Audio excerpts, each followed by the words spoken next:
Hvað segir hún, hörkuleikur hérna í kvöld eftir hvað báðir fyrri leikirnir voru nokkuð einhliða, hver er munurinn?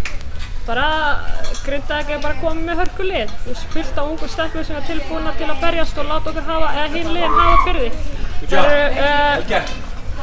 Ég veit ekki alveg, náttúrulega nýju leikmærar tekur náttúrulega mikið blássin í teig og kannski erfitt að passa hann og kannski opnast frekar fyrir skipturnar úti en það eru bara með fullt af ungum og efnilegu leikmennir sem er tilbúnar að koma inn og berjast. Það veitir sveiflurnar í þessu leik, annar leiklutin, Grindavík alveg basically rústaði honum, svo svona byrjuði það betur en svo takið þið heila völdin frá með þriðja og svona lengi vel. Hvernig skýrir þessu sveiflur?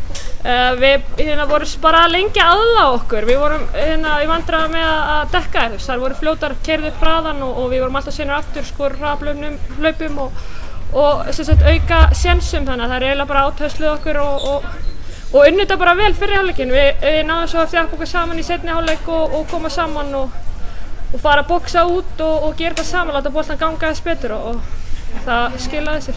Og svo er þetta náttúrulega alveg hörku, var 15 sekúndur eftir þá kemst hann Grindavík upp á körfu, brennir af sniðskoti, hefðu komist yfir.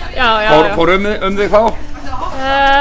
Já, maður er einhvern veginn bara í mómentinu með kannski hugafarið að maður ætla að vinna en auðvitað leið maður ekki vel að fá galopið layup á síðustu 15 sekúndum með hvað var sko en maður kannski hugsa ekkert hvað er en maður svona kannski að reyna að spila bara með leiknum og sjá, skora ekki, það þurfum bara að aðlagast. Hvað með framhaldið og ykkar markmið svona sem að, eftir liðið? Okkar markmið er náttúrulega bara að komast í úrslitakeppnina, það er markmið númer 1, svo sjá hvað gerist eftir það. Flott, takk. Takk.